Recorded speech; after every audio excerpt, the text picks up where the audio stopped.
Hello. It custom room September tha week 2 day 6 tu zan hun hin kitub takin pat the hi kita kachun players te la YouTube lama subscriber hote nang zalin tu zan ting chanin gameplay thin lai zekin la chungun ki pak thu kong gen ma pen o hi thik official lam patin long ki thu pi na teu le long ngai kho na teu hi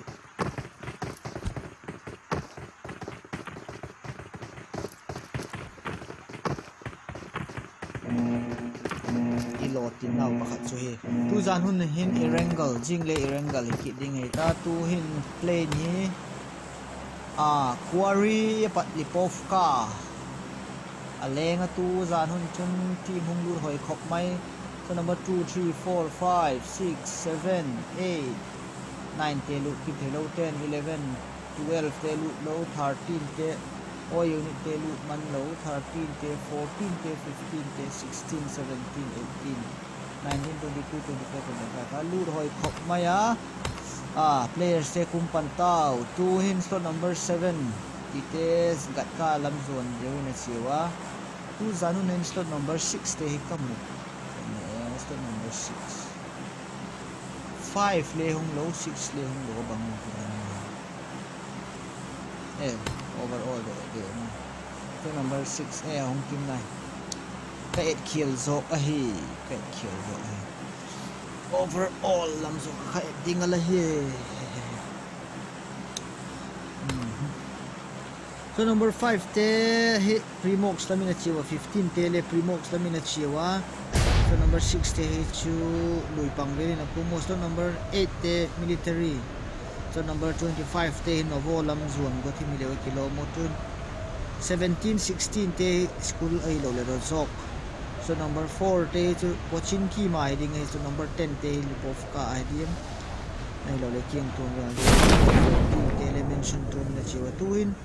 slot number 17 number en ma sapen ti ule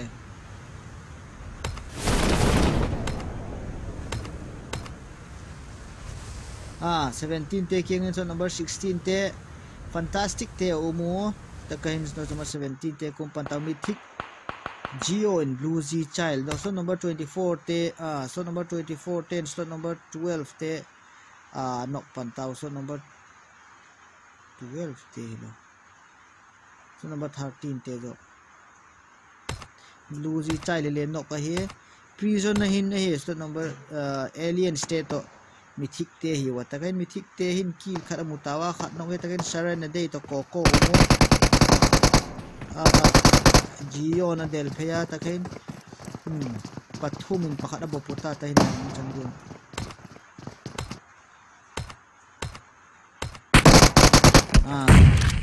Gion tu chuna chai ta tu so number 13 tele chai ya hitawa so number 24 10 kills Gion tu dan 3 kills sa mumanta Blue Z Child to Ozzy Rock to Saran day here so number 13 alien statue prison hin mythic b te khotin chaya hitawa tu zan huna thima sapen te le hi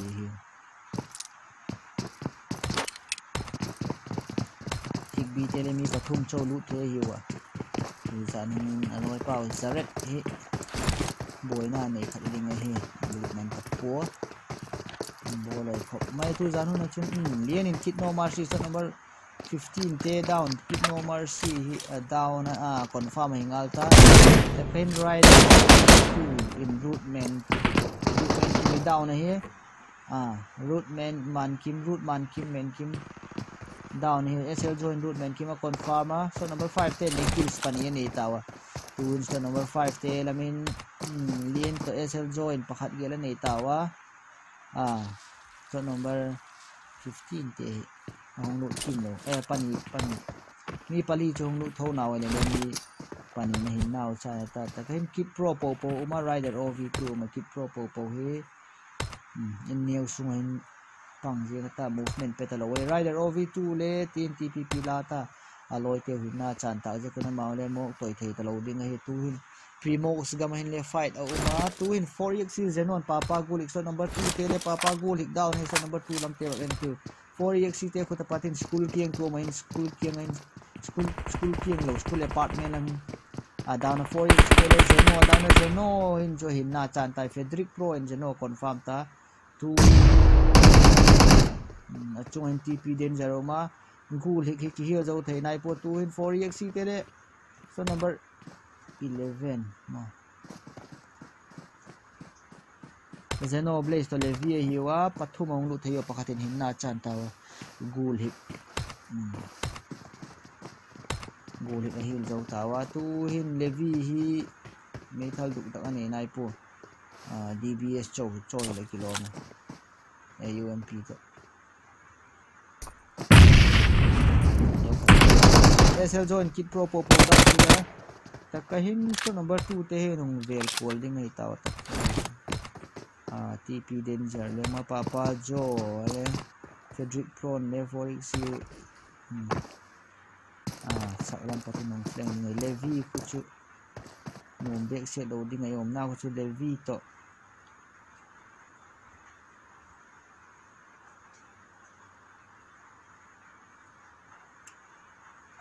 Blade chayo takahin TP danger Frederick Prawn kill khat mai ta goal hit down kick teo mere bang ma chati sam po tu hin TP danger le lock khop mai Blade chu tak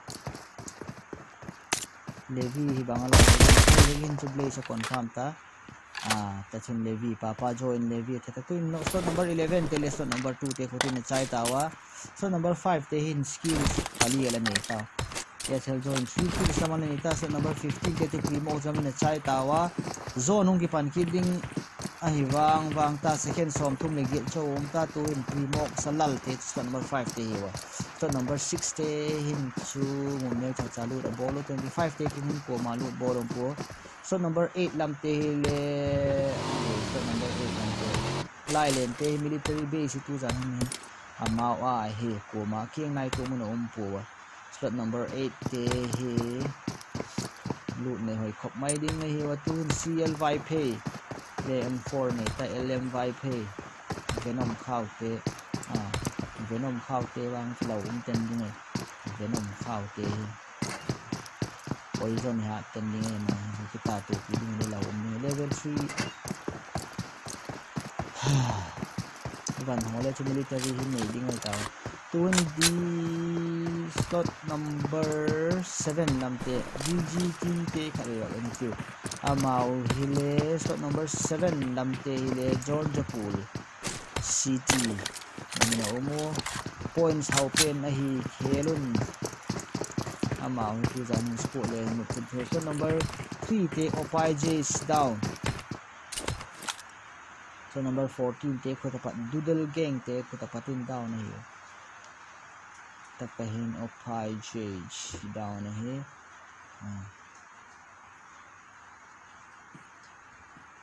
bilang gam hin ki down ni mention saklam pe ai ta lang aloi te he king nai tu min le po Opai J good boy sang na confirm ila ma kun slot number 3 test ang crossfire mai wi na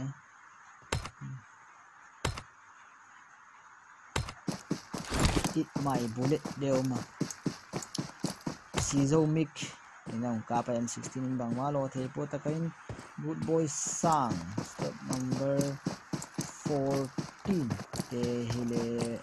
Tuzan hanan jina lut hoi khop mayo Bruno pisang bo sa to Frankenstein good boy sang 1 kilo neta aman le lang kalante en fu thima 6x to US neta kap kha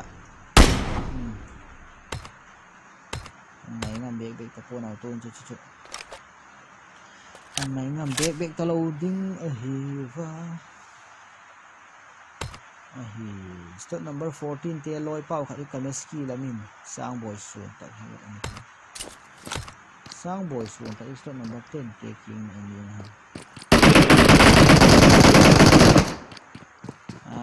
Bruno OP to hiu, sorry. Bruno OP to kames.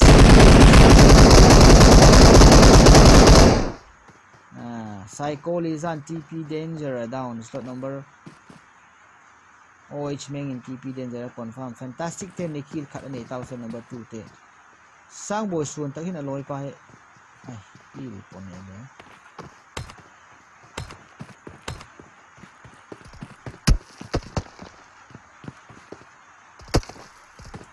Bruno hi in sung step pa kanom ding dan hi. Song kin loi pa. Gal pati non confirm ta slot number 10 ni kill cut ani tawa Bruno.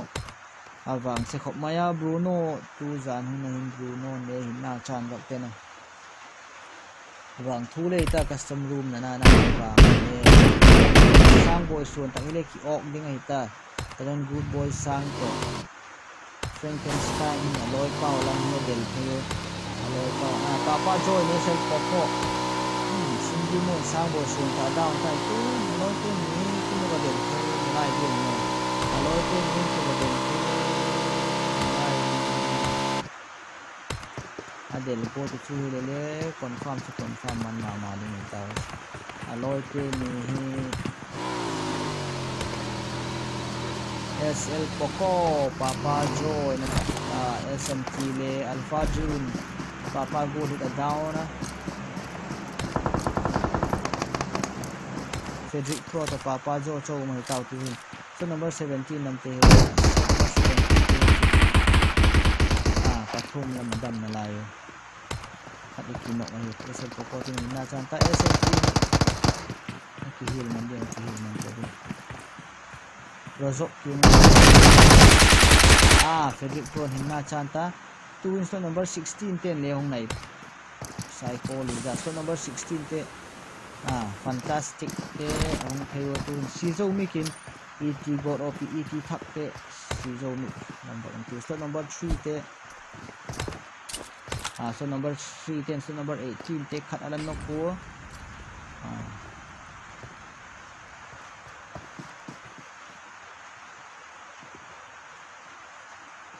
90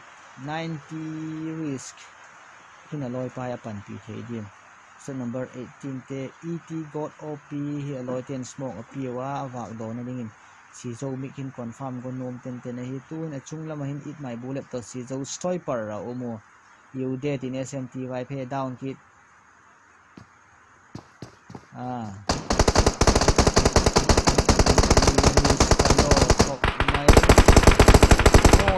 Meng in SMT by pay kilometer to slot number 17 te le slot number 16 te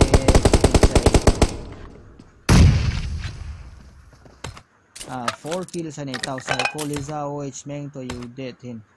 tak muna hin SMT slot number 17 te la chai to tuin it my bullet le tang chungin down ai kita tang chung ti in song chungin sorry tang chung ka ti in song chung a hin down ai ki ta mai Shizo Mik hin kill munai lo hi God OP ki revive dok man ta bang khop mai God Shizo stoy par down kit opai je chu hin na chan sa ta chung lam te hi ki nok ngi wa it my bullet to Shizo stoy par kilo Shizo Mik SR mozo wala down na tathin confirm ngala awang phai tuin chom du kit man ding ai it God OP no wa tuin som chung kap khaman tu Elso son number 10 te down kit Elso son lang ga anti Elso son hinna chan ta tuin sakol bak che to dan han fight lan live kame skin so number 14 te so number 10 te alloy te pan piding hong te ni hin down kita good boy sang hi sakol bak che na down Frankenstein Cindy mo chu confirm ma ding hi confirm Shizo Mikin ET got OP 90s in Shizo Mik a down Shizo Mikin hin na chan ta tu hin lu hai sa call bak chain group boy sang confirm Frankenstein in the alam pati nong no ka tu hin lu hai om nalaya lu hai hide takahin Frankenstein slot number 10 te sunok daw na chaya mali at chang ading ata tuhin kills 3 ne ya rom sung chu kihil hing manin team kills 5 laman ne ta ball hoi khop mai tuhin slot number 3 lam te kha de kin slot number 3 lam ten hin naw la chan taw slot number 18 te hin kills 3 ne ta man yes skin 3 kills ala nei man ta tak in song sungin yes naya poliana in aloy pau khat achan manu ele mozo achan manu 90 switch to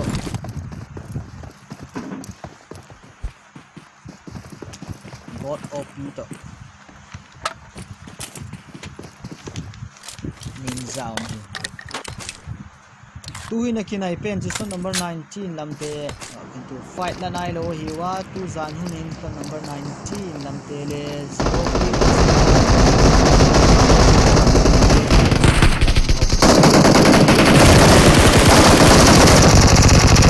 down back down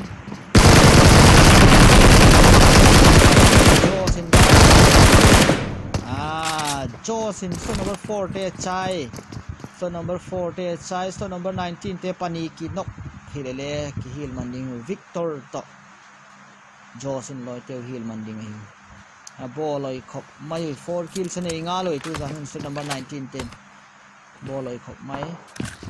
Jaws che hoi khop mai most kills leong mo ki mythic ko kon mythic CJ down hoi khop mai CJ Harry ko kon down ki a ball hoi slot number 25 lam te le chai hi ta number 24 lam te ball hoi khop mai tak mo nei slot number 24 lam te tak mo nei pathumin pali la chai oi a ball hoi mythic a te la chai tu in student slot number 24 te le kills 7 lam ne tau tu zan so a perform hoi zan pen hi dengan 3 kills 1 kill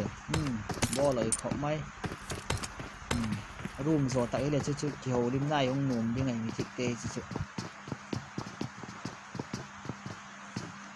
tak mo nai mi lut anga hoi ta khop mai ho tel ding pen le ta lo mai the Lego Coco to Gio hin lu ne hoi khop mai gari hin ga bo sul ke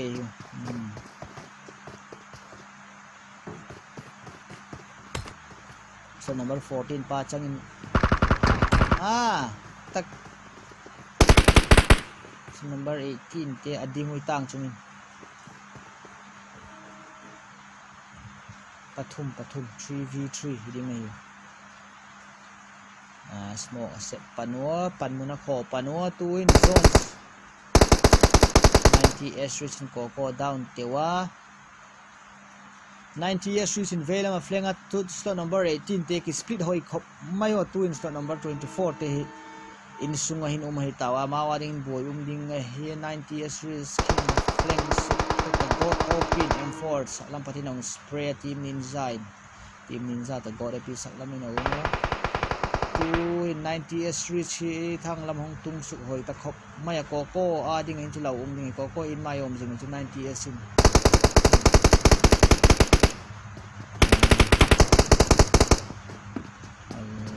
Lego down man tho tu god op hong wak lut sukta in sung hong lut god op Monen god op down Coco show dam ta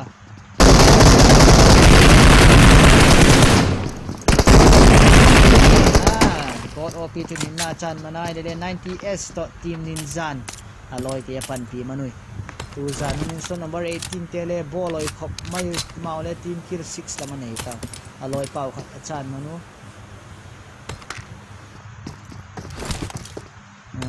ball rồi khóc máy 90s. Slot number 19, 7, slot number 16 khởi ra kia này màu này. Son sung lam del ngon tawa, slot number 22 te Kingstar te kill sa này nai sa po Kingpin Foster to hot shot ang lúc thiếu.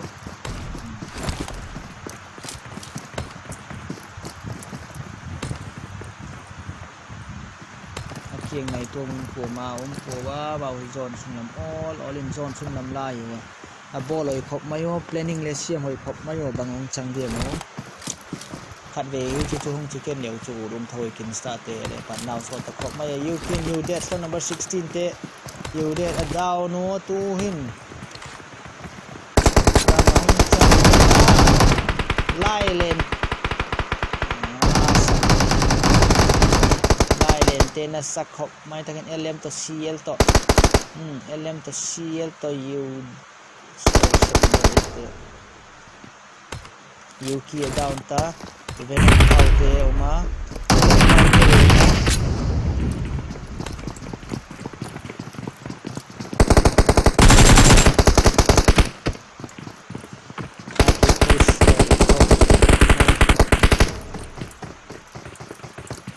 chai slot number 8 ten tak mulen zona chango kian man talawai slot number 16 te chai ki tau tak munen slot number OH meng psychology to you dead to Lailen 10 slot number 8 10 tak munen nal leu na chai ki tau John sung hi ma na hi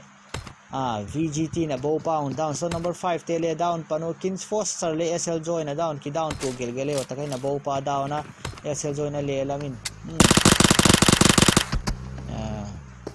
takai set li pa down confirm ko te set li pa down highest score ke ale na Kings start hong ki to tuin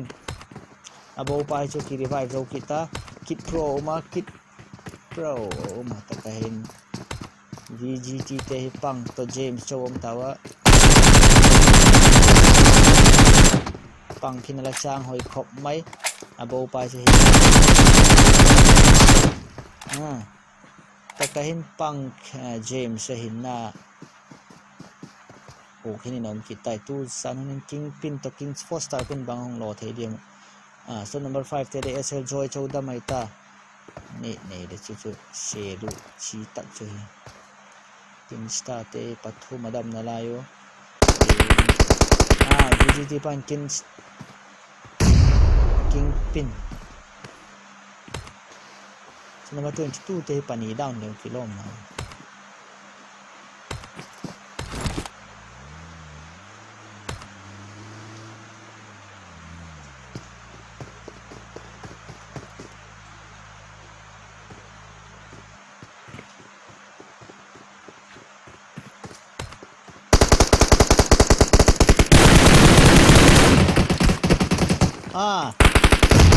down rồi khop mai làm hình SL Joy hình net này để chu chung set đủ le chu so number 7 te chun hin now chan ngal ding hi ma hin net này lo ding hi in song chung hin net set do the po slot number 22 pa hot shot khule a chi na ding ho boy thi ma takai slot number 18 19 te hin bang Pain Cyrex down CLY Pain SMK Mokel down kit so number 6 te to Mokel to Cyrex down aiwa so number 8 te putin fight umai so number 8 te pakhat chow down no Venom khau te chow down SMK Psycho tuin pakhat chow da mai ta SMK te hin CLY Pain hin na ball thei le chu CLY Pain hin chan sala ngai ding e CLY Pain tai suka CLY Pain hin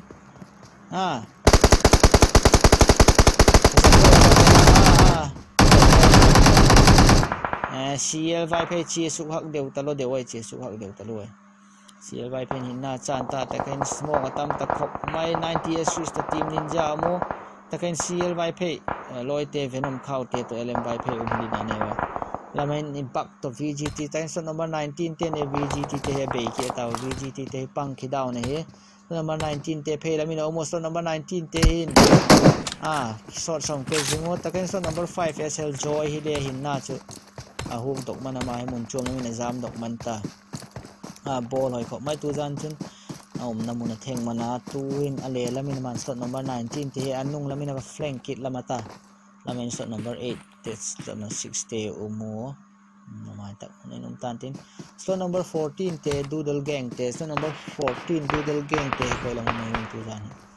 doodle gang te Frankenstein he tu chana hin bang mati nai po team kills 3 ni ta 19 te SL join back ha down hoi khop mai nung lam patin back hi down na hi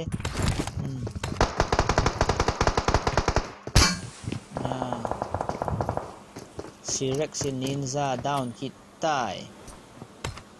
slot number 6 Sirex Ninja down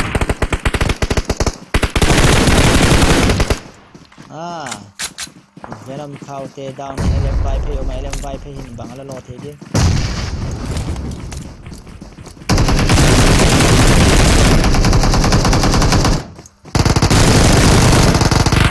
LM Vipe chai wo za toy down hi za toy kill dok man ding slot number 18 te Ninja ko ki heal man dim slot number 18 te Ninja hi ki heal man dim ko ma tapo 90s na kap na hin Ninja hi chu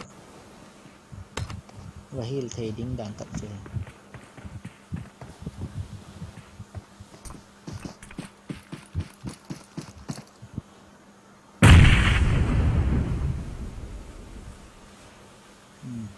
bộ lại khop mấy số number 6 lam tele pathum adam nalayo John po mahiwa takahin mokhelin hin na chan ta mau hi John sung lam nai to ding ewa ngo kun slot number 19 te ma slot number 5 homa slot number 7 te le dam ham nalayo slot number 22 te chun hin na chan tawa enemical te hi slot spot full spot na dam nalayo slot number 7 team ding ita tu zanu nan slot number 7 te un chicken kit kon sum tam ten ding hi mau hi slot number 7 te ET lo VGT highest point a hiwa tu zan hun na chicken lo le point hung tel khel ta mai thei wan nungom te hin tu zan men ha pan khop mai ding a hiwa ko le slot number 2 te le zato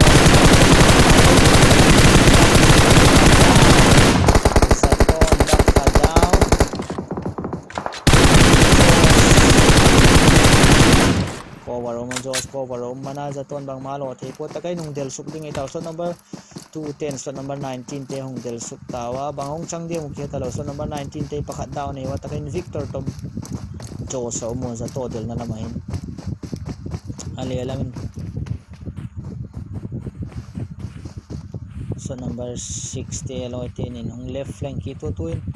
Jos to Victor hi bangong chang de mo ki hil zo ze lo slot number 14 to slot number 5 hi bangong chang de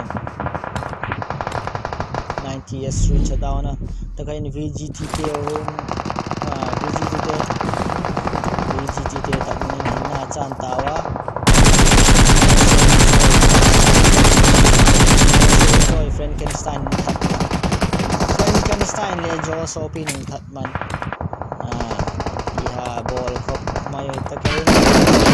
number 6 to number 19 so ita nung bay hoi ko mai tu win slot number 6 to sa number 19 hi tawa slot number 6 te hi John sung lam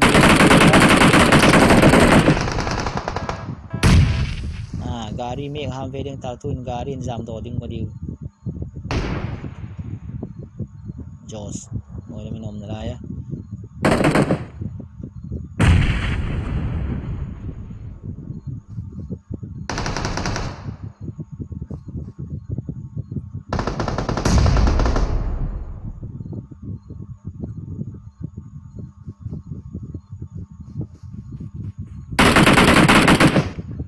bakin jatong down hoi kop mai skarlin tak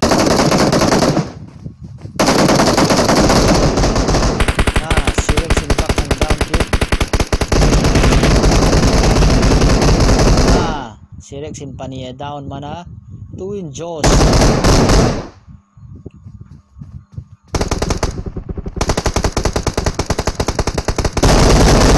Jos down one